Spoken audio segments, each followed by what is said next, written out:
dendrítica, una célula con prolongaciones, un hepatocito que tiene un aspecto cúbico, ¿ya? Hay osteocitos, osteoblastos, eritrocitos, leucocitos, hay un montón de células, pero que tienen la misma característica, ¿ya? No son muy desviadas, por así decirlo, de forma morfológica. Aquí observamos un espermatozoide, y lo voy a marcar, ¿ya? Observamos un espermatozoide, y si ustedes se ponen a analizar a este espermatozoide y compararlo con todas las células que existen en el cuerpo, es una célula muy diferente, ¿ya? Miren que la cabeza que tiene es diferente, no hay en ninguna célula ese tipo de morfología, el cuello ni una cola de esa manera, ¿ya? Es la célula más pequeña del cuerpo. Aquí observamos al óvulo, que es una de las células, o es la célula más grande del cuerpo, y que van a producirse en gónadas, que son testículos o el ovario en la mujer, para llegar a producir este acontecimiento, ¿no? Donde va a iniciar el proceso de fecundación para formar una nueva vida, ¿no? Un nuevo ser desde este nivel. Pero para llegar a esto, nosotros tenemos que conocer cómo se han formado estas células para llegar a este acontecimiento, ¿no? Entonces, eso es lo que vamos a ver hoy día. Cómo se forman las células hasta llegar aquí. Ustedes saben que mañana van a ver la fecundación. Esta clase es para prepararlos directamente, que lleguen con los conocimientos frescos, directos para entender ya. Muy bien. Ahora, la gametogénesis la vamos a definir como un conjunto de procesos, ¿ya? Que suceden ¿en dónde? En gónadas. Y tienen un ambiente diferente. En el cuerpo humano se crean ambientes, ¿ya? Como en el hígado hay un ambiente diferente al del cerebro. En este caso, le crean un ambiente muy, muy diferente, células especializadas, para generar unas células de diploides hacia haploides. Como dice su nombre, ¿no? Gametogénesis es generación de gametos. ¿Y qué son los gametos? Son las células sexuales. Bien. Ahora, existe una gametogénesis masculina, a la que le denominamos espermatogénesis, y una gametogénesis femenina, que se le denomina ovogénesis. Muy bien. Ahora, existen grandes diferencias entre la espermatogénesis y la ovogénesis. Ustedes podrán observar que toda esta fase de la espermatogénesis empieza ¿en dónde? En la pubertad. A lo diferente que es la ovogénesis, que inicia en la vida intrauterina. Eso grábense, chicos. Les digo por algo, ¿ya? Inician esto en manera intrauterina, y eso lo vamos a desarrollar a medida que pasemos la diapositiva. ¿Listo? Ahora, la espermatogénesis, vamos a ver que sucede ¿en dónde? En un órgano específico que se llama gónada. No confundan. Se suele confundir eso, la gónada, con el gameto. La gónada es el órgano donde se desarrollan estas células hasta madurar, ¿ya? Hasta convertirse en espermatozoides, y la gónada específica de la espermatogénesis son los testículos. Muy bien. Entonces, de espermatogonios pasan ¿hacia dónde? Hacia espermatozoides. Eso es espermatogénesis. Ahora, la ovogénesis es igual un conjunto de procesos que forma desde ovogonios hasta llegar a ser un óvulo que sea funcional. Muy bien. Bien, eso lo vamos a desarrollar, pero miren lo que tengo aquí. Hay un mensaje aquí. Dice, los gametos son expulsados al exterior. Eso es interesante observarlo si ustedes analizan a nivel del testículo o a nivel de las trompas de falopio. Van a observar que existen espacios. Si ustedes ingresan un catéter a través de la vagina y ingresan al cuello del cérvix, el útero, ingresan al endometrio, pueden llegar hacia la trompa. O sea que hay una conexión con el exterior. Eso es lo que hace el organismo. Excreta o secreta las gónadas, perdón, secreta los gametos hacia el exterior. ¿Sí? ¿Y por qué ustedes se preguntarán secreta los gametos hacia el exterior? Porque tienen diferente carga genética, ¿sí? tienen una composición cromosómica diferente a la que tiene el cuerpo humano. Los espermatozoides no pueden tener contacto con la sangre, ¿ya? Porque si no son eliminados. Muy bien. Entonces, ¿cuáles son los compartimentos? En el testículo ustedes van a ver que hay un compartimento, aparte ahí en la luz del túbulo seminífero, van a observar que es ahí donde se expulsan los espermatozoides, ¿no? Muy bien, ahora vamos a empezar a desarrollar todo el proceso, ¿no?, de gametogénesis. Fíjense que aquí están una célula germinal no especializada, que al llegar a la gónada, miren lo que hace. Se divide de forma mitótica. Ojo, esta célula, la célula germinal, tiene la capacidad de hacer los dos tipos de divisiones. La división mitótica al inicio, miren que se divide de forma equitativa, ¿sí? De forma equitativa. También tiene la misma carga genética, 46 cromosomas, pero puede hacer también una división meiótica. Llega a una línea de espermatocitos, a este nivel espermatocito primario, ¿ya? Primero son espermatogonios tipo A, tipo B, y luego los espermatocitos primarios son los que realizan esta división especial, que se llama meiosis, ¿no? Vemos que hay meiosis 1 y meiosis 2. La meiosis 1 es la división que reduce la cantidad de cromosomas, las vuelve de 46 que son a 23. Luego, ¿qué hace la meiosis 2? Los distribuye esos cromosomas y de ambivalentes los vuelve univalentes, ¿ya? Muy bien. Eso es lo que hace la meiosis 2. Y vean cómo progresa. Hasta este nivel terminó la meiosis. Ojo, entonces la gametogénesis es muy diferente de decir solamente meiosis. No es lo mismo decir meiosis a decir gametogénesis o espermatogénesis. ¿Listo?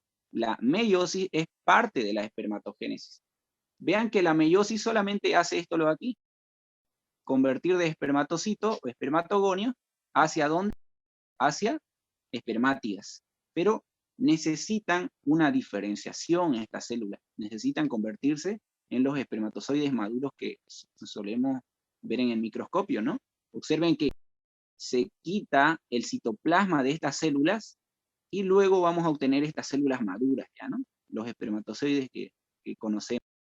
¿Bien? Y son células muy, muy diferentes a las de aquí. Esto es especial también, que se suele preguntar. Vean que de una célula germina o una célula espermatogónica salen ¿cuánto? Maduran todas las. Vean, todas las células quedan hasta el final. Muy bien, y con la misma distribución, o sea, no degenera ninguna. Muy bien, ahorita vamos a ver qué pasa con la ovogénesis. Bien, vean que la ovogénesis también de la célula germinal sucede en mitosis, otra vez mitosis, al inicio, ya les dije que la célula germinal podría hacer las dos divisiones, y luego empieza a hacer una línea de ovogonios, empieza a realizar la meiosis. Pero vean que la diferencia que hay aquí es que de esta célula la distribución es diferente a la del citoplasma. Observen que aquí el poco citoplasma que queda en esta célula. Por eso le llamamos una división asimétrica, ¿ya? La ovogénesis es una división asimétrica. Porque observen la distribución del citoplasma. Más orgánulos se dirigen hacia este lugar, ¿sí? Y esa es la célula que se va a desarrollar para formar el óvulo funcional, el óvulo maduro, ¿no? Vean que esto, lo de aquí, son cuerpos, ¿no? Cuerpos polares se les llama. Son acumulaciones de citoplasma que no van a poder fecundar. Si fecundan, no van a poder realizar, ¿no? No tienen carga genética. Bien. Ahora, algunos conceptos importantes. Ustedes se preguntarán, ¿por qué en la espermatogénesis terminan todas las células madurando? ¿No? No se pierde ninguna célula. En cambio, aquí se pierden, ¿no? Los cuerpos polares no nos sirven para la fecundación. Porque a este nivel, observen que hay unas conexiones. Hay unas conexiones. Ahorita vamos a... Esperemos un ratito. Bien. Existen unas conexiones que ven aquí, se llaman conexiones intercitoplasmáticas. Esas conexiones que observan permiten que maduren de forma equitativa, ¿cierto? Fíjense que la espermatogénesis es una división equitativa. Todos maduran de manera igual, a diferencia de la ovogénesis, que observen es muy, muy diferente la distribución de citoplasma. Y eso es lo que hace que solamente un óvulo se llegue a expulsar hacia la trompa, ¿no? Imagínense si se produjera toda esta cantidad de óvulos, fueran muchos los embriones que tendría, ¿no? La madre en el útero. Muy bien, y esto es importante. El óvulo no termina su maduración hasta que sucede la fecundación. Eso es importante. Entonces, no sucede la maduración, quiere decir que no termina la meiosis hasta que llega y fecunda el espermatozoide. Bien. Veamos, entonces, estos son los lugares donde se van a desarrollar las células, ¿cierto? Van a pasar desde la célula germinal hacia la célula madura. Observen que la ovogénesis, el órgano, la gónada específica es el ovario. Aquí lo tenemos, el ovario, fíjense, y que en la corteza, que el ovario tiene corteza, que es todo lo que observan folículos, y su médula, que aquí tenemos con vasos sanguíneos, ¿no? Aquí la delimité, la médula. Vean que van madurando estos folículos hasta convertirse en folículos en crecimiento, folículos secundarios cuando le sale un antro, y luego se desarrollan como folículos maduros. Lo conocemos como folículos maduros porque tienen una distribución diferente. Miren, el antro que se forma a este nivel es muy grande comparado con los folículos secundarios. ¿Listo? Y tienen también un cúmulo de células que rodea el ovocito. Ese es el cúmulo ovóforo. Bien, y ese es el indicado para ovular.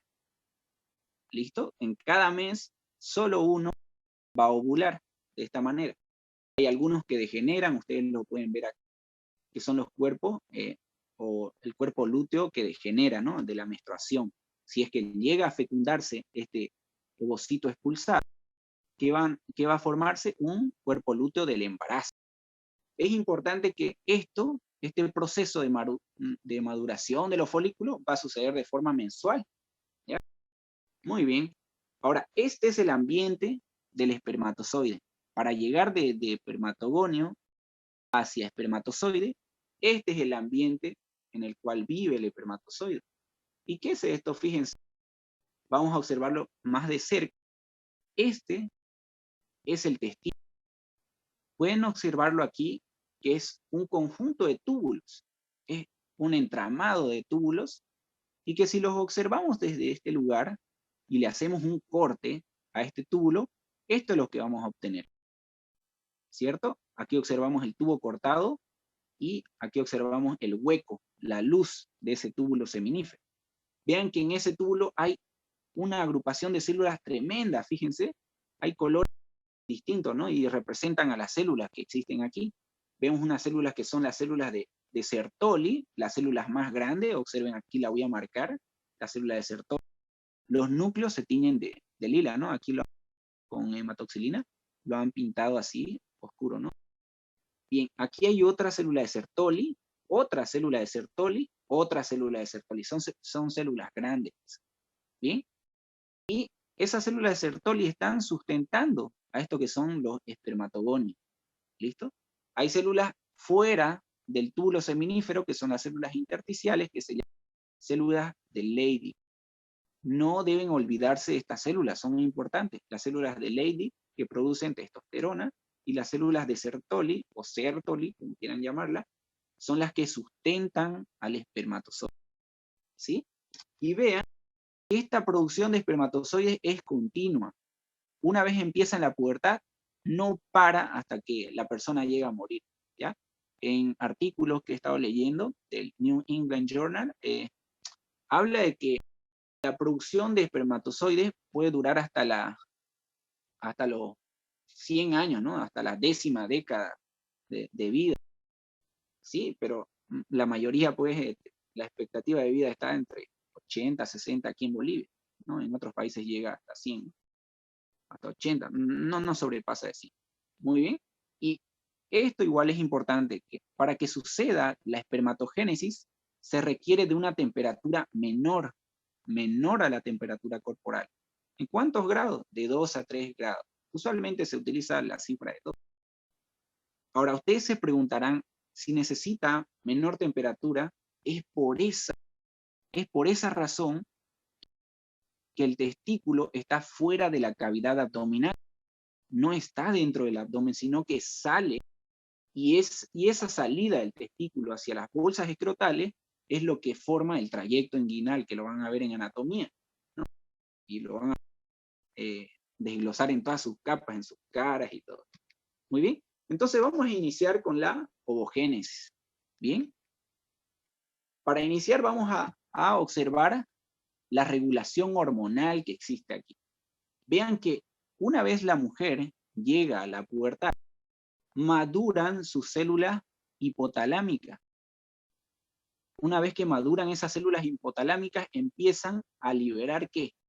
Un factor de liberación, una hormona liberadora de gonadotropinas. Esas hormonas liberadoras de gonadotropinas actúan a nivel de la hipófisis, específicamente en la adenohipófisis o hipófisis anterior, que está en la silla turca. ¿Ya? Esa activación hacia la adenohipófisis en células gonadótropas hacen que se produzcan estas hormonas, luteinizante y folículo estimulante. Esas hormonas actúan en el hombre y en la mujer. Hasta aquí, desde el hipotálamo hasta la hipófisis, es lo mismo, sea en el hombre o en la mujer. El hombre y la mujer producen luteinizante y folículo estimulante. La diferencia crucial que hay aquí es que en la mujer existen células diferentes, ¿no? Donde van a actuar estas hormonas. Por ejemplo, la folículo estimulante actúa a nivel de ¿quién? A nivel de las células de la granulosa, que vamos a ver en el folículo, ¿no? Específicamente rodeando el ovocito están las células de la granulosa. Y la luteinizante que actúa en células de la teca, que igual son células del ovario que rodean a la granulosa. Pero ¿cómo funciona esto? Fíjense que llegamos hacia la hipófisis en las células gonadótropas y se liberaron estas dos hormonas, y estas hormonas a nivel de la sangre aumentan y llegan a través de la arteria ovárica hacia el ovario y actúan a nivel de estas células, ¿no? Células de la teca. Estas células de la teca producen, miren qué producen, andrógenos. Pero ustedes se preguntarán, andrógenos en una... Andrógenos son la testosterona, por ejemplo. Y la testosterona en la mujer sí se produce. Es una vía que no puede desviar. Es una vía necesaria y obligatoria para producir estrógenos. ¿Sí? O sea que necesita la mujer producir andrógenos que luego se van a convertir en estrógenos. Y es más, en la mujer hay mayor conversión de andrógenos en estrógenos, ¿no? La proporción tiene que ser mayor de estrógenos en la mujer, si no le crecería barba y se le ensancharía las espaldas. Bien, ahora fíjense que esta célula de la granulosa convierte estos andrógenos en estrógenos. Y ustedes se preguntarán, ¿cómo lo hace? Lo hace con una enzima que se llama aromatasa. Aromatasa, anótense, es importante. La aromatasa hace que se convierta el andrógeno en estrógenos. Y una vez liberados esos estrógenos en la sangre, van a producir un feedback negativo o positivo dependiendo, ¿no? Dependiendo de qué etapa del ciclo sexual se encuentre la mujer. ¿Bien?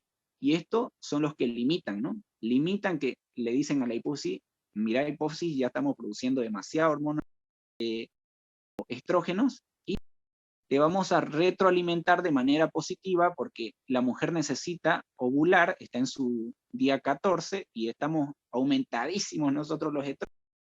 Y la hipófisis, ¿qué hace? Lo reconoce, está con alta concentración la sangre de estrógeno, secreto LH. Secreta LH y esa hormona hace que se produzca la ovulación, ¿sí? Igual estos estrógenos producen a nivel del sistema nervioso central cambios en la conducta, ¿no? A nivel del sistema límbico hay cambios de comportamiento y hacen que las chicas vean más más atractivo a los chicos, ¿no? Bien, igual los progestágenos que se forman son parte de estrona, estradiol, que están por ahí, como pregnenolona, ya son hormonas que van a ayudar a la maduración y preparación del aparato reproductivo. Muy bien, continuemos. Esto es un resumen, entonces, veamos que desde el hipotálamo se liberan hormonas, ya, que van a actuar a nivel de la hipófisis, la adenohipófisis, y liberar estas hormonas, ¿no? Las células gonadótropas liberan folículo estimulante, luteinizante, ¿y dónde actúan? Actúan aquí. La folículo estimulante actúa a nivel de las células de la granulosa, vean aquí, lo voy a acercar, a nivel de la granulosa, y la luteinizante a nivel de las células de la. Y esas células de la teca son los que producen, ¿no?, los andrógenos, para que estas células de la granulosa lo conviertan en estrógeno. Muy bien. Sigamos. Ahora, esto quiero que me presten mucha atención, ya que vamos a ver el desarrollo desde que nace o desde que se forma una niña hasta que maduran, hasta la etapa adulta, sus órganos, ya específicamente los sexuales. Aquí tenemos a una niña que está en su etapa de blastocito, bien, está en su segunda semana, y observen, está en un disco bilaminar. Esa es la niña en este momento. Si la observamos, ahorita en la madre, esta sería la niña, ¿no? De esa niña salen las células del epiblasto, salen las células germinales. En el cuerpo existen células germinales o células somáticas.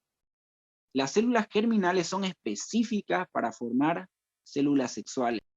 Luego la célula somática se puede convertir en cualquier célula del cuerpo, en hepatocito.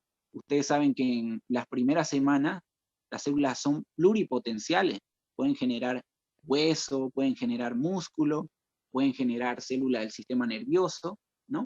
Pero las células germinales está determinada a formar células sexuales, ¿sí?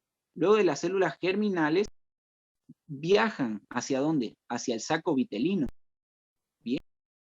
En el saco vitelino, que lo observamos aquí, ese saco vitelino que futuramente va a ser los intestinos, ¿ya? Viajan a través de ese saco vitelino y en la gastrulación van a viajar de una vez directamente hacia la gónada, ya sea los ovarios. En este caso, como estamos hablando de la ovogénesis, viajan ¿hacia dónde? Hacia los ovarios. Y en los ovarios, estas células germinales se transforman ¿en qué? En ovogonios. En ovogonios. Aquí tenemos un ovogonio, ya diferenciado, un ovogonio, pero que en el ovario se va a rodear de estas células que están alrededor. En el ovario, fíjense, esas células lo rodean a cada ovogonio y forman un folículo primordial. Ese folículo primordial va a ser crucial para la mujer. Estos folículos primordiales son derivados ¿de quién? Del ovogonio, y van a empezar a realizar la meiosis. Ojo, la meiosis en la mujer empieza a este nivel, a nivel de los folículos primordiales y en etapa intraembrionaria. Miren, observémosla ahora a la niña todavía, ella es la niña, y que si le extirpamos los ovarios a esta niña, ¿qué vamos a observar? Llenos de puras células de folículos primordiales. ¿Listo? Puros folículos primordiales solamente vamos a encontrar en la niña. Bien. Ese ovario, si ustedes se imaginan, va a estar bien definido, no va a haber ninguna granulación en el ovario. ¿Por qué? Porque todavía no ovuló. Ustedes saben que cuando ovula la mujer, se rompe parte del ovario, ¿no? Pero en este caso no ha ovulado todavía. Solamente si hacemos un corte, vamos a observar puras de estas estructuras que son folículos primordiales. ¿Listo?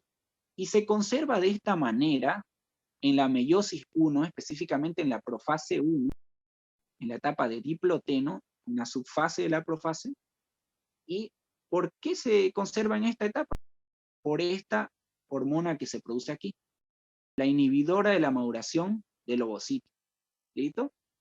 Esa hormona, ¿por quién está producida? Ojo con esta pregunta que les hago, ¿no? ¿Por quién está producida? Por las células de las células foliculares, ¿no? Células foliculares, vean ahí. Ahora, ¿cómo la observamos a la niña en el 9º mes? Miren, ya está preparándose para nacer. Observen, ya tiene la posición para nacer y sigue. Si le sacamos los ovarios, va a tener la misma composición, ¿no? Folículos primordiales. Observen que ya nace la niña, ¿y con qué va a nacer? Con estos folículos primordiales. Muy bien, se produce el nacimiento. Ahora, quiero que me sigan también aquí para no perderse, ¿ya? A nivel del nacimiento, ya nació la niña, ¿ya? Nació la niña, observen, este es el acontecimiento importante. ¿Y con qué va a nacer? Ya sabemos que nace con folículos primordiales. Pero observen que va a haber una maduración en la mujer. Esa maduración la va a hacer pasar desde niña en la infancia, observen, que tienen la misma característica, ¿no? No cambian demasiado los rasgos a este nivel. Pero si observamos que va aumentando, fíjense, las mamas, ¿no? Y el tamaño de las caderas también, el diámetro de las caderas, observen, que aumenta, ¿no? Y también va aumentando las mamas. Observen que ya están pasando cambios, está sucediendo algo en el cuerpo, ¿no? A eso se le llama pubertad. Bien, empieza a madurar las células del hipotálamo y secretan estas hormonas folículo estimulante y luteinizante. Esas dos hormonas son las que van a ser liberadas a nivel de la adenohipófisis, y observen qué van a hacer estas hormonas con el folículo. Ese folículo primordial con el que nació la niña y se conservó hasta la pubertad, va a cambiar de manera mensual desde la pubertad. Observen qué es lo que pasa. La folícula estimulante actúa a nivel de los folículos y los hace madurar. Observen que pasa de una célula plana, bueno, relativamente planas aquí, de células planas va a pasar a una célula cúbica y luego va a empezar a aumentar los estratos y las capas, fíjense, de la granulosa. De células foliculares pasamos a células de la granulosa, aumentan en capas. Esto significa que se está haciendo una hiperplasia, ¿no? Hiperplasia se llama. ¿Sí? Se forma el folículo primario en crecimiento y luego observemos que se rodea de una célula alrededor, fíjense, estas células son células de la teca, se especializan, son células del intersticio ovárico que se especializan para formar hormonas. Ustedes recuerdan que la luteinizante actuaba a ese nivel, ¿no? ¿A nivel de quién? De las células de la teca. Observen, en la teca específicamente interna, en la teca interna, actúan y producen ¿qué? Andrógenos. Esos andrógenos, miren que soy repetitivo en esto para que se les quede, de los andrógenos producidos hacia la granulosa se convierten en estrógenos, ¿no? Por la enzima aromatasa.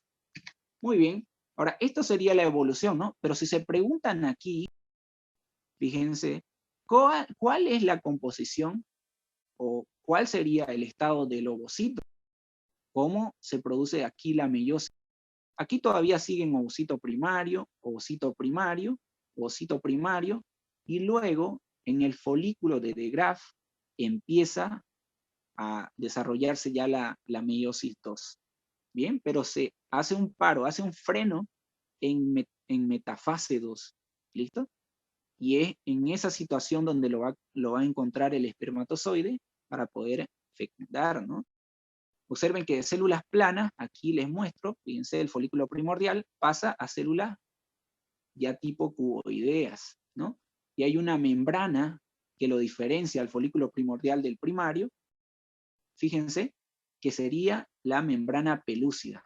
Ojo, esto es importante. Acuérdense de esta membrana que se forma a este nivel, porque lo van a ver en ovulación, o perdón, fecundación. Es importante eso para que no se ingresen más espermatozoides de lo normal. Observen que esa célula que está en crecimiento, observen, de la granulosa, van a formar estas células de aquí, estas capas de células de la granulosa. Muy bien, se especializa también las células de alrededor en teca. Y miren lo que les va apareciendo a este folículo primario. Observen, miren lo que les va saliendo. Va a transformarse en folículo secundario. Eso nos indica esta cantidad de líquido que hay aquí secretado por la granulosa, que se va a convertir en folículo secundario, ¿no? Observen que forma una cavidad que se llama antro, Y ese antro va a crecer tanto que va a desplazar al ovocito que está repleto de un cúmulo de células, ¿no? El cúmulo ovóforo. Aquí ya está diferenciada la teca en teca interna y teca externa. La teca externa solamente es de contención, ¿no? Se fibrosa y no cumple una función relevante. La teca interna sí, produce andrógeno. Muy bien. Ahora, esto es un resumen de todo lo que hablamos, que en la etapa intraembrionaria, hasta esta etapa, observemos, el ovario se mantiene liso, ¿no? No hay ovulación, no se ha roto la membrana. Bien, hasta que llegan a la pubertad y empiezan a producirse la ovulación, ¿no? Y vean que la meiosis 2 empieza recién, ¿en dónde? En la pubertad, porque empieza a madurar todo lo. Vean que la folículo estimulante y la luteinizante es importante para la maduración, y aquí les pongo, ¿no? Una cuestión. ¿La mujer decide cuándo finalizar la meiosis? Claro que sí, porque ella decide si va a tener relaciones sexuales, si no las va a tener, ¿no? ¿Y qué pasa si una señora que vemos aquí nunca tuvo relaciones sexuales? Si la meiosis termina cuando se fecunda, entonces quiere decir que ella nunca hizo que termine la meiosis, ¿no? Algo interesante ahí. Bien, hasta aquí hemos observado todo el desarrollo de las células ovogonias, o sea, las células germinales, hasta la célula madura, ¿no? Que sería, aquí observamos, el óvulo. Bien, el óvulo, creo que no les mostré ahí, pero llega a formarse el óvulo. Bien, en la espermatogénesis vamos a transformar células diploides a haploides, pero además vamos a diferenciarlas hasta convertirlas en espermatozoides, ¿ya? Generación de espermatozoides, eso es la espermatogénesis. Y observen aquí, la misma gráfica les traigo, pero les recuerdo estas uniones intercitoplasmáticas que hacen que sea la maduración de forma equitativa, de forma igual en las células sexuales masculinas, ¿sí? Para que se desarrollen 4 células muy diferenciadas y capaces de lograr fecundar. Bien. Algo les recalco aquí, que la espermiogénesis, que es la diferenciación de la espermátida hacia espermatozoide, recuerden esto, ¿ya? Por algo se los digo. Esto es lo que sucede. Se forma un acrosoma, que es nada más que el aparato de Golgi de estas células espermátidas, y con unas enzimas para lograr penetrar hacia el óvulo, ¿no? Eso lo van a ver en fecundación. Acuérdense del acrosoma. Tiene enzimas, acrosina y tripsina. ¿Bien? Se desarrolla un cuello, un cuerpo, una cola.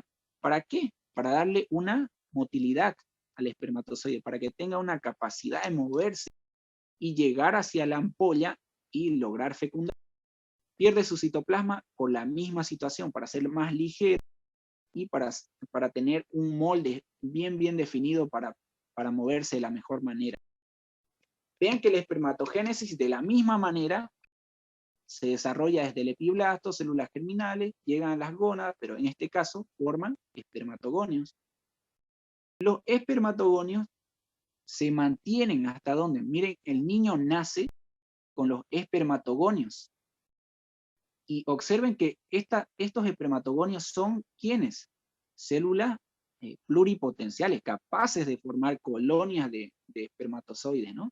Colonias de espermatocitos primarios y luego desarrollar cantidad enorme de espermatozoides, a diferencia de lo que era el folículo primordial, que ya era una célula en división meiótica, ¿no? Ya lo teníamos al ovocito ahí en una profase 1.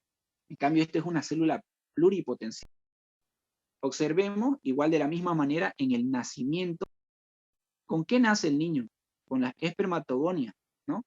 Pero miren aquí, a nivel del túbulo seminífero, observamos que no tienen luz estos túbulos seminíferos. Así nacen, con cordones, ¿ya? Testiculares, y de esta manera, ¿no? No hay una luz, porque todavía no hay circulación de espermatozoides hacia el epidídimo, y luego el epidídimo por conducto deferente. Eso lo van a ver igual cuando se trate de órganos sexuales, ¿ya?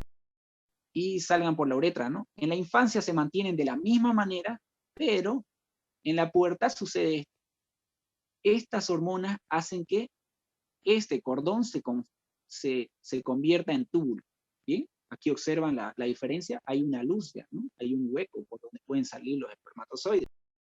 Y es por eso que de forma constante en la pubertad se produce la maduración de las espermatogonias hasta llegar a espermatozoides, ¿no? Y de la misma manera, como la folículo estimulante en la mujer actuaba a nivel de las células granulosas, a este nivel que hace, actúa en las células de Sertoli o células de Sertoli, ¿sí? Y empieza la maduración de los espermatogonios, ¿sí? Hasta convertirse en espermatozoides. Esa célula, la célula de Sertoli, es la que le ayuda, la que le da la cobija, le cobija el espermatogonio hasta que crece, incluso le quita la ropa, le podemos decir, o sea, lo cambia, le cambia la forma, ¿no? Porque él fagocita su citoplasma para que quite el citoplasma y tenga una buena definición el espermatozoide, ¿no? Tenga un buen aspecto, una cola bien definida, ¿sí? Y la luteinizante que actúa a nivel de estas que producen testosterona. Acuérdense de eso. Las células de Leydig producen testosterona. Y vean que también el hombre en el desarrollo va incrementando, ¿no? Masa corporal, que es lo que hace la testosterona. ¿Y cómo se produce testosterona? Por la liberación de LH a nivel de la hipófisis. Obviamente que el hipotálamo se activó primero, luego fue hacia la hipófisis produce estas hormonas, LH y FSH, y la LH específicamente actúa aquí, a nivel de las células de Leydig, ¿no? Y produce testosterona, y esto hace que cambie la morfología del hombre, ¿no? Aumenta la masa muscular, ¿sí? Aumenta la barba, o el vello corporal, y también hace que cambie la voz. Muy bien. Ahí ya tenemos a los túbulos, ¿no? Con una luz. Y ahora observemos aquí igual la regulación hormonal. De la misma manera, miren, igual en el hombre y en la mujer, desde el hipotálamo, una vez que maduran estas células, a nivel de la pubertad se dice que llegan a su maduración completa, se producen factores de liberación, ¿no? Una hormona liberadora de gonadotropinas y que actúa a nivel de la hipófisis, y de la misma manera, en el hombre y en la mujer sucede esto, ¿ya? Es lo mismo. Solo que en el hombre ya no existe ovario, sino que existen células de Leydig que están igual en el testículo como las células de Sertoli en el túbulo seminífero, que de igual manera está en el testículo. ¿Qué hacen? Miren, esta hipófisis libera a nivel de la sangre y llega a nivel de la célula de Leydig y produce esto, andrógenos. ¿Cuál era el andrógeno que mencionamos? La testosterona, ¿no? La testosterona que va y activa a esta célula de Sertoli. A esta célula de Sertoli, fíjense, y la activa y hace que madure los espermatozoides, que es lo que nos interesa en este momento. ¿Produce qué? La espermatogénesis. Luego hay una contrarregulación, fíjense, para que no exista una mutación, por ejemplo, o una neoplasia a este nivel, se pueda inhibir, ¿no? Se puede inhibir la producción de esta hormona folículo estimulante. De esta manera, igual los andrógenos actúan contrarregulando su producción a nivel del hipotálamo, como también existen casos de cambios del humor, ¿no? Cambios del comportamiento, de la conducta, y hacen que las chicas sean más, que se aprecie más una chica, ¿no? Que le vean ya otras cosas, ya no la vean como amiga solamente. Bien, las células de Sertoli observen que aparte de la espermatogénesis, igual formulan estrógenos, igual circula estrógeno por la sangre del hombre, y proteína ligadora de andrógenos, que a ella misma van a llegar esas proteínas, ¿con qué? Con la testosterona, ¿no? Porque andrógeno es testosterona, ¿sí? Bien, ahora observemos de la misma manera un resumen que les hago aquí. Fíjense desde el hipotálamo, ¿cómo hacemos para conectar el hipotálamo y la hipófisis con el testículo? El cuerpo hace esto. Como es largo el recorrido, tenemos que utilizar un medio de transporte, ¿no? Entonces pues la sangre es la vía principal para comunicación de una célula que está en el cerebro con otra que está en la periferia, ¿no? Y a través de la sangre aumentan las hormonas, y que aumentan la cantidad de de folículo estimulante y luteinizante y actúan en el testículo, ¿no? ¿Y qué hacen? Fíjense, el hipotálamo, de la misma manera, a nivel de la hipófisis, libera folículo estimulante y luteinizante, pero ahora, la luteinizante actúa ¿en dónde? En las células de Leydig, ¿no? Y esta produce testosterona, que la testosterona a la vez activa a esta célula, a la célula de Sertoli, como también la folículo estimulante, que es necesaria para que se active a la célula de Sertoli. Estas dos sustancias, que es la folículo estimulante y la testosterona, la activan y empiezan a madurar, ¿no? Empieza la espermiogénesis, ¿bien? La espermatogénesis, perdón. Empieza la espermatogénesis desde de espermatogonios, espermatogonios tipo A, tipo B, ¿sí? Toda la maduración está a este nivel, en las capas que ustedes ven de células sexuales. Fíjense, de espermatogonios pasan a desarrollarse hasta la maduración completa, ¿no? Que sería espermatozoide. Aquí lo observamos.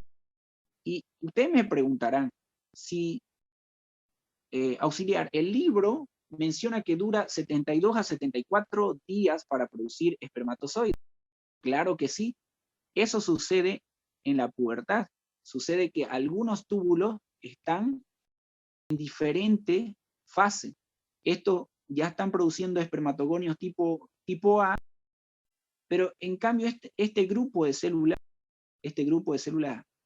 espermatogónicas, y la célula de Sertoli, ya está produciendo espermatozoides. Eso hace que se produzca de manera constante los espermatozoides, ¿no? Este túbulo de aquí está en una fase y este puede estar en otra fase. Así que si no está secretando este espermatozoide, le toca a este túbulo secretar espermatozoide y así sucesivamente, porque hay hartísimos túbulos seminíferos en el testículo. Pero, ¿qué hace la célula de Sertoli al ser activada con este folículo estimulante y testosterona? Miren lo que hace.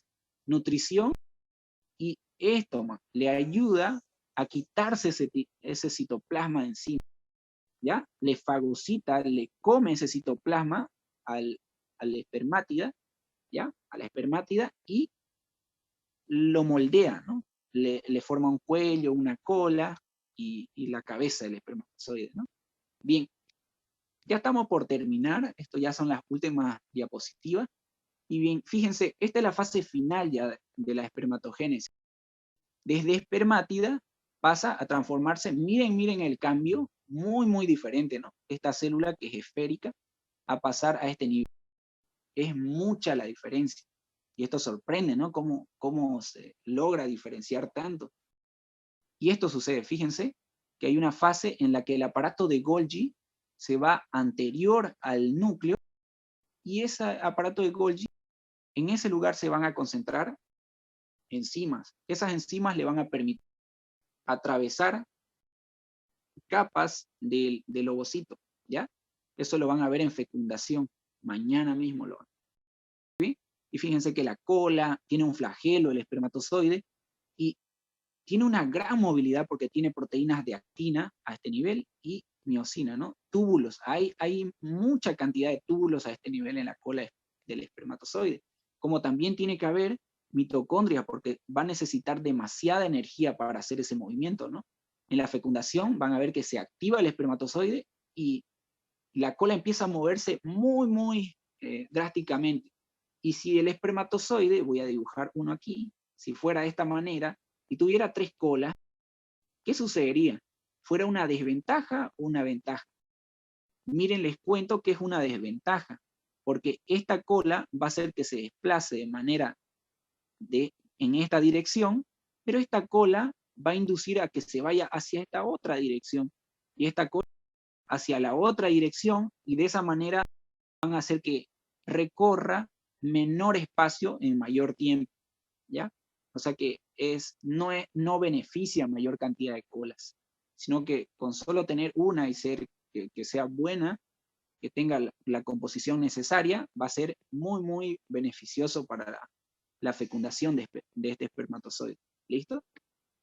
Muy bien. Y antes de finalizar, vamos con las conclusiones. La espermatogénesis tiene grandes diferencias a la ovogénesis. Recuerden que la espermatogénesis es muy diferente, ¿no? Empieza ¿en dónde? La maduración de gametos empiezan en la pubertad. En cambio, en la ovogénesis ya los ovogonios se convierten en ovocitos en la etapa intraembrionaria. Muy bien, es diferente hablar de gónadas y gametos. Las gónadas, no se confundan, son los órganos y los gametos son las gónada, testículo, ovario. Gametos, óvulo, espermatozoide. Ahora, si hablamos de células germinales, estas son capaces, ya se los mencioné, capaces de hacer una división mitótica y meiótica. Son las únicas células del cuerpo, chicos, que hacen meiosis y mitosis. Bien, la gametogénesis no solo consiste en meiosis. Eso es importante, que la meiosis, es más, es una parte de la gametogénesis, pero no es toda la gametogénesis. La espermatogénesis requiere temperatura diferente a la corporal. Es importante eso. ¿Y qué sucedería si el testículo no baja hacia la bolsa escrotal, hacia donde tiene una menor temperatura y que lo regula el cremáster? Ustedes van a ver en anatomía, el cremáster hace que descienda o ascienda el testículo. Si hay poca temperatura ahorita, como está frío, los testículos ahorita están, ascienden, ¿no? Está contraído ese músculo cremáster, ¿ya? Hay un reflejo también, que los pueden buscar, reflejo cremastérico se llama, para activarlo. Y eso sería todo, chicos. Espero que se haya entendido y un placer estar aquí y aportar un poco de conocimiento a ustedes, ¿no? A los de primer año, que esta pandemia no nos puede perjudicar, ¿no? en el conocimiento, y que debemos seguir adelante. ¿Sí? Gracias.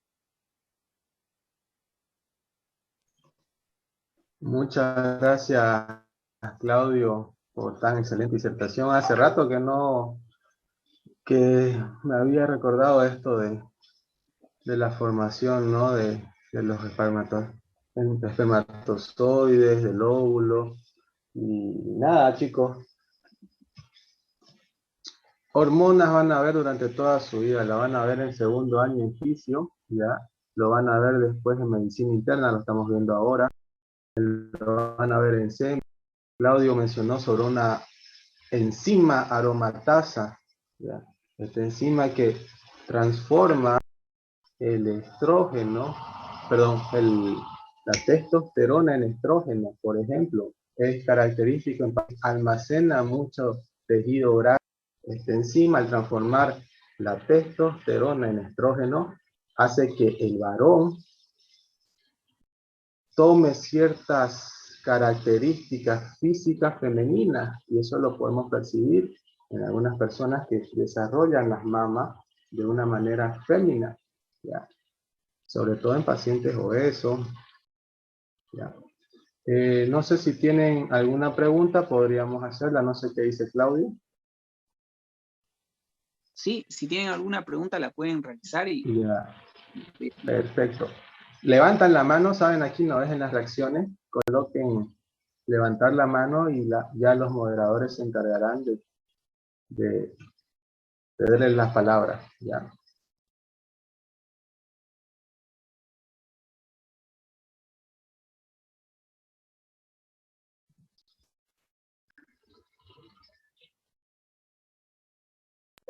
Creo que alguien levantó la mano. Sí, estoy viendo. Naila González. Ahí está. Ya. Disculpe, quería preguntar sobre la enzima aromatasa, no me quedó muy claro. Por favor. Ya, muy bien. Gracias. Esa enzima aromatasa la tiene la célula de la granulosa, ¿ya? Esa enzima hace que se convierta andrógenos, es decir, testosterona, que se produce también en el folículo. ¿Quién produce la testosterona? A nivel del folículo, las células de la teca. Ese andrógeno no puede aumentar en la mujer.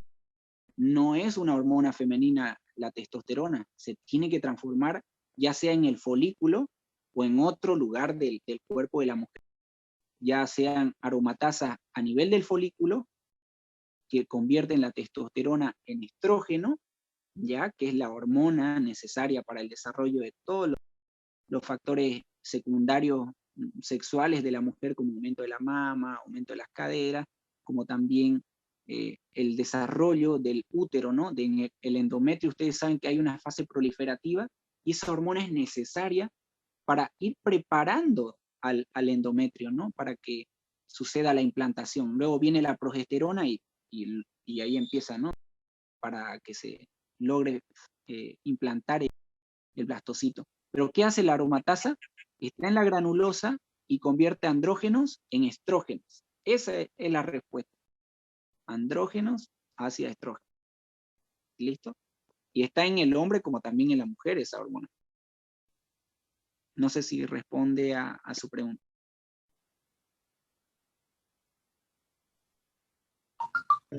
Reina Rivera igual quiere hablar. Ya está el Sí, audio. querido Claudio, por favor quisiera que pongas otra vez tu lámina de conclusiones porque me faltó un poquito tomar apuntes. Eso. Ahí está, no hay problema. Creo que va a quedar grabada esta clase. Sí, No sé. deberíamos grabarlo, muy interesante tu clase. Muchas gracias, Claudio. No, de nada, gracias a ustedes por estar presentes. Hay 256, es increíble. Esta cantidad no sucedía en las clases presenciales, ¿no? Esto hace posible que suceda, ¿no? 256 es harto. Melissa Muñoz.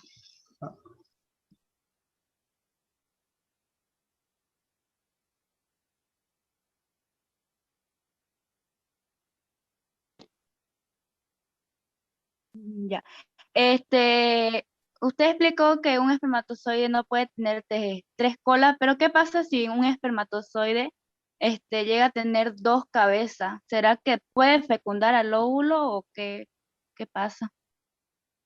Ya. ¿De qué hay posibilidades? Existe, sí o sí puede pasar en alguna persona, ¿no? La posibilidad existe, pero es muy difícil que llegue a fecundar. ¿Por qué? Es un impedimento tener dos cabezas ya, incluso si los vemos desde un punto de vista así muy milimétrico, tener dos cabezas es como ser más pesado a ese nivel, a nivel micrométrico, ¿no?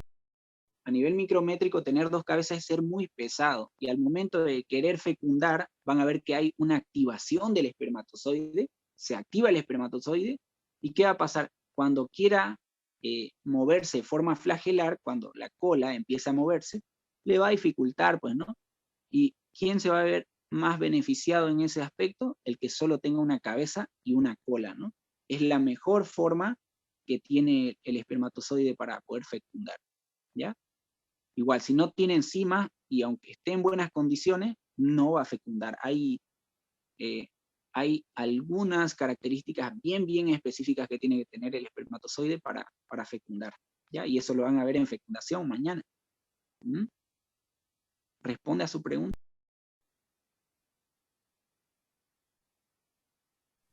Vamos a dar la última pregunta, chicos, para que enviemos el formulario. Y Joel ahí, Zurita tiene una pregunta. perfecto.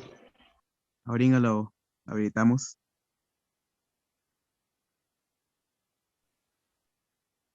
Listo, Joel, puedes preguntar.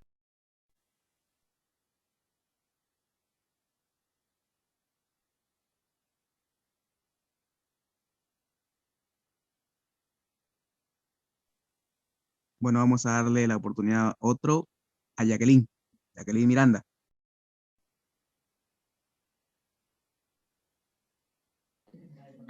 Hola, Listo, buenas Jacqueline. noches. Buenas noches, Yo, Jacqueline.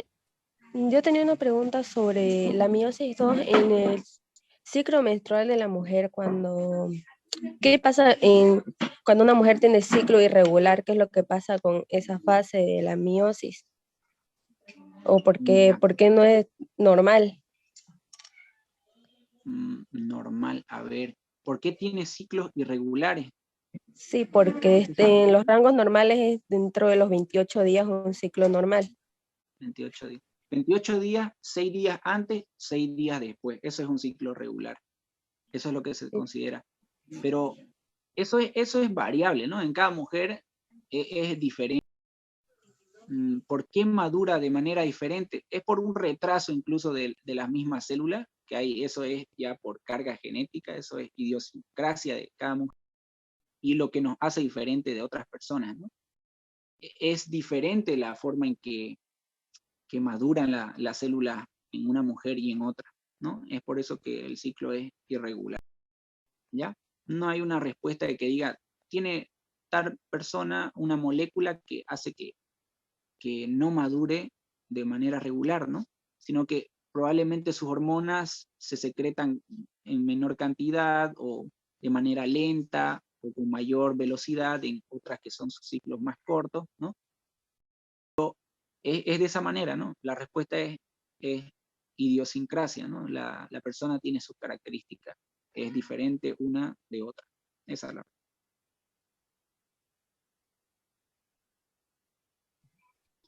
Perfecto. Ahora, exactamente como dijo Claudio, ¿no? Idiosincrasia en medicina van a escuchar mucho eso. 2 más 2 no son 4 en medicina, ¿ya? Y eso equivale a que cuando ustedes hablen de hormonas, las hormonas es, cosa aparte, ¿ya? Lo que una hormona en cierta cantidad produce un efecto en una persona, en otra persona produce otra cosa, ¿ya? Eso lo van a llevar más adelante seguramente y se van a dar cuenta de eso.